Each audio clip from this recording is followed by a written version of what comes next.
ایک بادشاہ کے دربار میں ایک اجنبی نوکری کی طلب کے لیے حاضر ہوا۔ قابلیت پوچھی گئی، کہا سیاسی ہوں۔ عربی میں سیاسی افہام و تفہیم سے مسئلہ حل کرنے والے معاملہ فہم کو کہتے ہیں۔ بادشاہ کے پاس سیاست کی بھرمار تھی۔ اسے خاص گھوڑوں کے استبل کا انچارج بنا لیا گیا۔ چند دن بعد بادشاہ نے اپنے سب سے مہنگے اور عزیز گھوڑے کے متعلق دریافت کیا۔ اس نے کہا نسلی نہیں ہے۔ بادشاہ کو تعجب ہوا۔ اس نے جنگل سے سائس کو بلا کر دریافت کیا۔ اس نے بتایا گھوڑا نسلی ہے، لیکن اس کی پیدائش پر اس کی ماں مر گئی تھی۔ یہ ایک گائے کا دودھ پی کر اس کے ساتھ پلا ہے۔ مسؤول کو بلایا، تم کو کیسے پتہ چلا؟ اصیل نہیں ہے۔ اس نے کہا جب یہ گھاس کھاتا ہے تو گایوں کی طرح سر نیچے کر کے، جبکہ نسلی گھوڑا گھاس منہ میں لے کر سر اٹھا کر کھاتا ہے۔ بادشاہ اس کی فراست سے بہت متاثر ہوا۔ مسؤول کے گھر اناج، گھی، بنے دمبے بطور انعام بھجوائے۔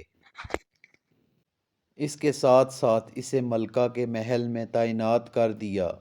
چند دنوں بعد بادشاہ نے مصاحب سے بیگم کے بارے میں رائے مانگی۔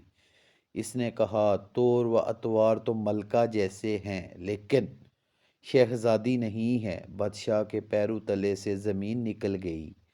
حواس بحال کیے، ساس کو بلا بھیجا، معاملہ ہی اس کے گوش و گزار کیا۔ اس نے کہا حقیقت یہ ہے تمہارے باپ نے میرے خاوند سے ہماری بیٹی کی پیدائش پر ہی رشتہ مانگ لیا، لیکن ہماری بیٹی 6 ماہ ہی میں فوت ہو گئی تھی۔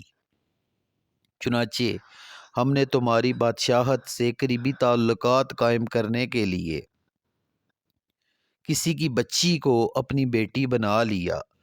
بادشاہ نے مصاحب سے دریافت کیا تم کو کیسے علم ہوا؟ اس نے کہا اس کا خادموں کے ساتھ سلوک جاہلوں سے بدتر ہے۔ بادشاہ اس کی فراست سے خاصا خوش ہوا۔ بہت سا اناج، بھیڑ بکریاں بطور انعام دیں، ساتھ ہی اسے اپنے دربار میں متعین کر دیا۔ کچھ وقت بعد اپنے بارے میں دریافت کیا۔ مصاحب نے کہا جان کی امان۔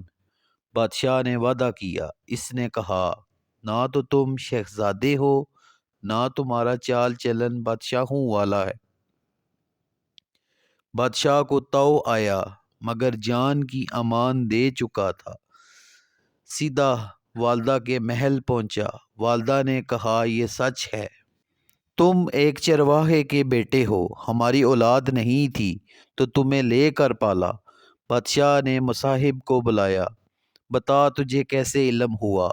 اس نے کہا بادشاہ جب کسی کو انعام و اکرام دیا کرتے ہیں تو ہیرے جواہرات کی شکل میں دیتے ہیں، لیکن آپ بھیڑ بکریاں، کھانے پینے کی چیزیں عنایت کرتے ہیں۔ یہ اسلوب بادشاہ زادے کا نہیں، ایک چرواہے کے بیٹے کا ہی ہو سکتا ہے۔ عادتیں نسلوں کا پتہ دیتی ہیں۔